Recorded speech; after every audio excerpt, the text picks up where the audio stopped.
하나님의 말씀을 보겠습니다. 이사야 41장 17절. 하나님의 말씀은 이사야 41장 17절에서부터 20절까지 전해드립니다. 이사야 41장 17절부터 20절까지.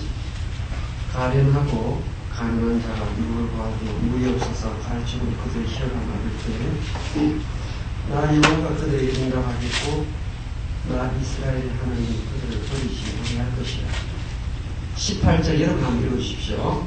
내가 벌벗은 자의 사물에는 물자적인 가운데 스님이 알려며 만나가 못이 되게 하며 마른 땅이 생명을 되게 하소서. 내가 광야에는 백향목과 식등나무와 바송과 들을 건너나무를 심고 사막에는 잣나무와 소나무와 방향목을 함께 두리니. 20절 읽겠습니다. 우리가 보고 여호와의 손이 실실하여 이스라엘의 거룩하니가 함께하여 깨달으리라. 아멘. 기도드리겠습니다. 하나님 아버지,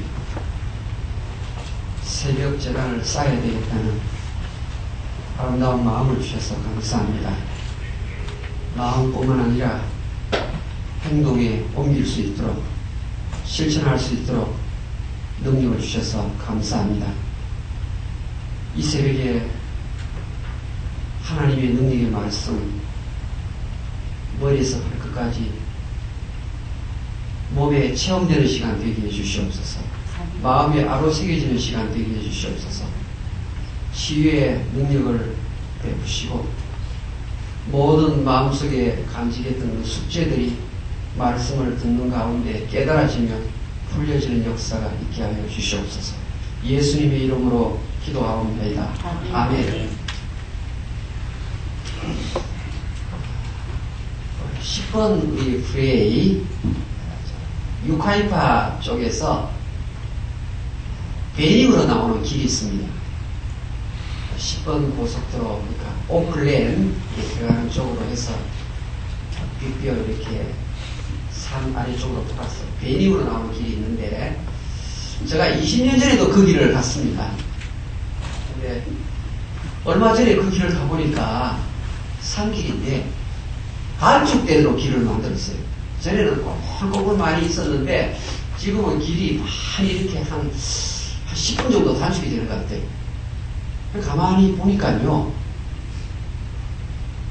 그 사이에 그 길을 가로막았던 엄청난 그 바위산이 있었는데 그 바위산을 다이너마이트로 폭발시켜가지고 지름길을 낸 거예요.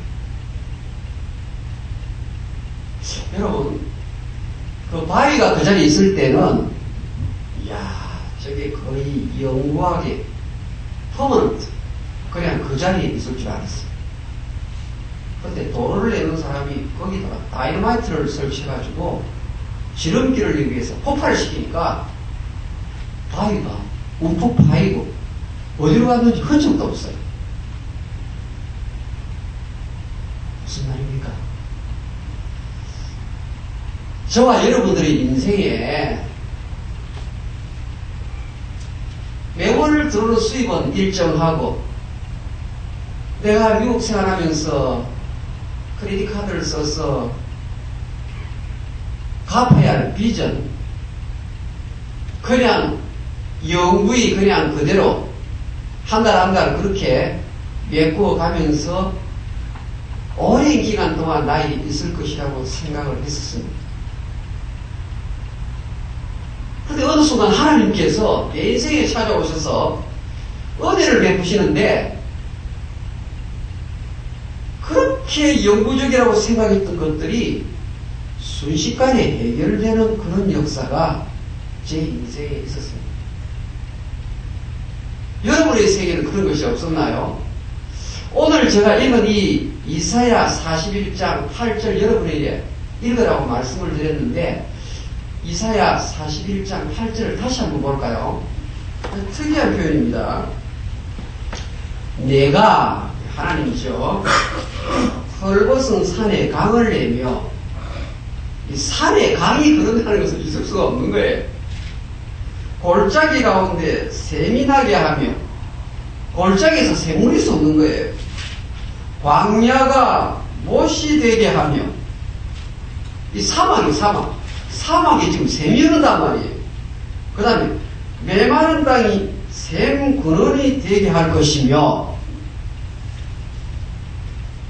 이것을요 좀 쉽게 표현을 하면 explosive blessing이라고 보시면 폭발적인 축복. 우리가 예수 믿고 신앙생활 하면서요 전례 없는 축복을 받을 때가 있다. 전례 없는 축복. 제임스 케니디라는 목사님이 전도폭발이라는 그런 용어를 썼어요. 전도폭발. 이 익스플로전이라는 단어를요, 이 영어 사전에 찾아보시면 widespread increase,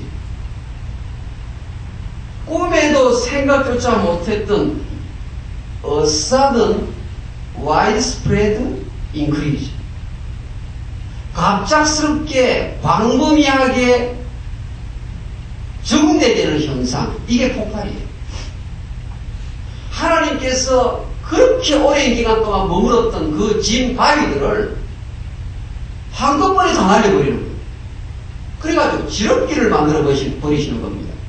오늘 이사야 41장의 내용은 나 여호와 하나님은 나의 자녀들을 돕는 자다. 그게 전체의 주제예요.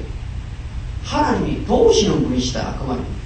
도우시는데 하나님께서 매일매일 도우시기도 하지만 어떤 때는 전례 없는 축복으로 찾아오신다고 말씀합니다. 2016년 이런 축복이 있기를 주의 이름으로 축원합니다. 아멘. 여러분, 제가 고등학교 2학년 때 저희 아버지가 도박에 손을 대서 단안했다 그랬죠. 그런데 집에 있는 물건 하나하나 저희 어머님이 시장에 내놓고 팔고는 저녁 애거리를 이렇게 장만해 오시는 거예요. 그러니까 하나씩 집에 이렇게 없어지는 거예요. 학교 갔다 오면. 또 그러다가 조금 시간이 지나다 보니까 여러분 나전 칠기 있잖아요. 일당 얼마 해가지고 제 동생들이 그거 붙이고 있는 거예요. 집에서. 근데 저는 전도사 생활을 하고 있었어요. 그때도 들어 10만원 꽤 우리 목사님이 저한테 괜찮게 해줬어요. 근데 10만원 받아가지고 항상 뭐 전부 다 이렇게 없어지는 거예요. 아버지는 거의 폐인 되셨고. 그런데 분명히 영장이 날아온 거예요. 영장이. 동생도 군에 들어가고 나도 군에 들어가는 거예요. 우리 여성님이 잘 모르시는데 남자에게서 군대 간다 그러면요 그냥 꿈을 다 접어야 돼요.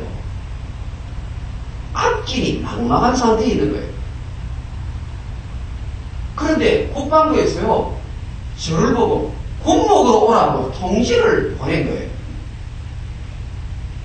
그래서 광주 상무대에 들어갔는데요, 훈련받고 최전방 무대에 배치가 되니까요 모든 것이 달라져요.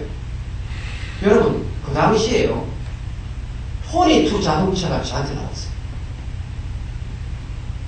저는 늘 버스를 타고 다니면서 언제 내가 저 포니를 타고 다닐 수 있을까? 왜냐면 학교에 교수님들이 그 당시에 포니를 타고 오시더라고요. 근데 저는요 군에 군복되니까 저기 서울에 있는 교회로부터 위문품을 받아가지고 전방 부대에 이렇게 배치를 해야 되는데, 아 목사님 차가 있어야 됩니다 이래가지고요 군에서 차를 주는 거예요. 그러니까 보세요, 하나님이 얼마나 제 인생에 폭발된 축복을 주시냐고 생각해보면 집도 받았어요. 관사. 그래도 육군 중령이 사는 집을 저보고 들어가라고 그래요. 여러분 굉장히 좋습니다. 제 아내가 그 집을 지금 머릿속에 생각합니다. 굉장히 멋있는 집이에요. 서울에 뭐 고급 아파트 비교가 안 돼요. 굉장히 좋은 아파트, 더 좋은 관사가 있어요. 소령까지 집이 이렇더니 중령 이상부터는 집이 굉장히 좋아요. 대리가 더 좋고요. 근데 제가 그 좋은 집에서 살았어요. 집 문제 해결되었죠. 타보지 않았던 자가용 하나 얻게 되었죠. 그 다음에 서울을 얼마나 많이 다니는지요. 그 다음에 아리따운 교수를 만나면 결혼도 하게 됐죠.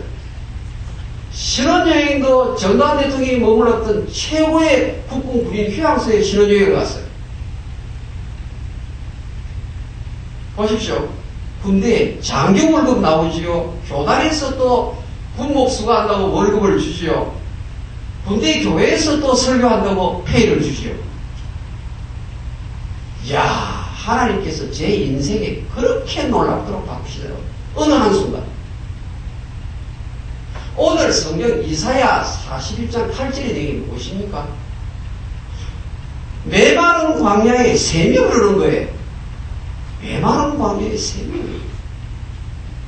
근데 나 여호와 하나님으로 나의 이름을 부르고 경외하는 자에게, 나를 가까이 하는 자에게 은혜를 베푸신다고 말합니다. 은혜는요, 내가 사실 애를 쓴 게 없어요. 제가 사실은 7년 전에 군목 가겠다고 제가 지원을 했는데, 그때 이북에서 내려온 그런 부모를 둔 자녀들은 전방부대 북쪽 경계선에 배치가 안 된다는 거예요. 그래서 거절 통보를 받았어요. 그래가지고 사병으로 들어가려고 이제 입영 통지서 받고 동생하고 나하고 이제 한 달 간격으로 들어간다 이러면서 이제 인사 나하고 교회에서 그랬는데 정권이 바뀌면서 그게 다 풀려진 거예요. 여러분 저와 함께 성경을 하나 더 찾아봅시다. 이사야 45장 이사야 45장 2절 3절 합니다. 이사야 45장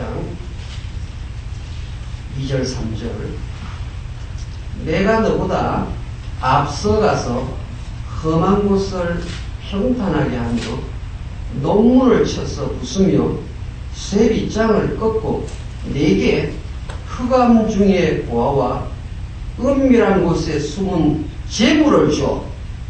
이 표현이 대단한 거 아닙니까? 은밀한 곳에 숨은 재물을 줘.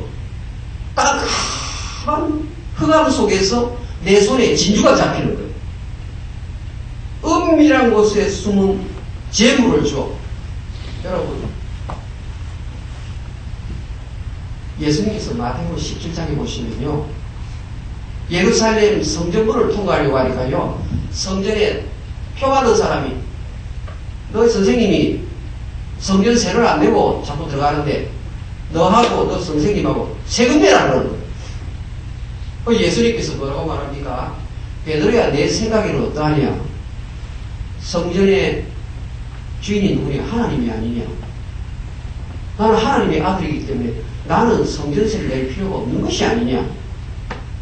그래도 저 사람이 실족할 것 같으니까 베드로야, 너가 빨리 바닷가에 가가지고 낚싯대를 던져라. 낚싯대 던져가지고 고기 한 마리 제일 먼저 올라올 텐데 그 물고기 입을 열면 반짝반짝한 은전이 있을 것이다. 그 은전 가지고 너하고 나하고 성전세를 내라. 오늘 성경에 뭐라고 말합니까? 은밀한 곳에 숨은 재물. 우리 예수님은 다 아세요. 내 눈에는 안 보여요. 근데 하나님 눈에는 물고기 뱃속에 입속에 은전이 들어있다는 것을 아시는 거예요.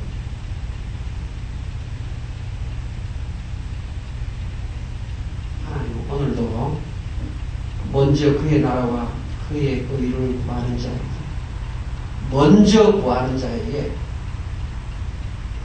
모든 것을 주시기 위해서 기다리고 계십니다. 여러분 생각에 2016년도에 나에게 무슨 이런 익스플로시브 블레싱이 있을까? 그냥 평범하게 또 한 해를 지내겠지. 그것도 은혜인데. 여러분 오늘 우리 시작할 때 부른 찬송이 93장이죠. 93장 여러분 2절의 가사가 뭔지 아십니까? 그 은혜를 강구하면 풍성이 받겠네. 저는요, 그 당시에 너무너무너무 힘이 들어서 제가 날마다 교회 새벽기도 왔어요. 하나님 아버지, 나에게 은혜를 좀 베풀어 주십시오. 지금 나의 형편으로서는 현 상황을 타개할 길이 없습니다. 아버지, 동생, 매월마다 월세,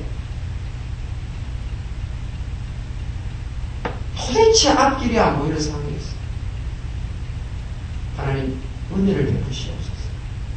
야곱이 그렇게 자격이 없는 자였지만 하나님께서 야곱에게 은혜를 베푸시니까 이스라엘이 되지 않았습니다. 하나님께서 은혜를 베푸시니까 그 기드온이 지파 가운데서 별 볼일 없는 지파였는데 하나님께서 기드온을 들어가지고 미디안을 전체를 함락시키고 그런 능력을 베푸시지 않았습니다. 하나님 저에게 은혜를 좀 베풀어 주시옵소서. 은혜를 베풀어 주시옵소서.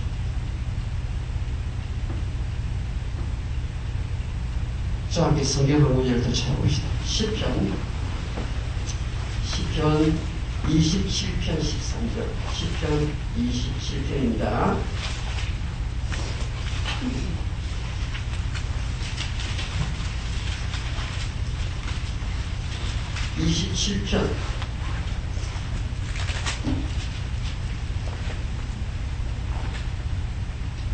자, 시편 27편 13절 우리 같이 한번 읽어볼까요? 시작.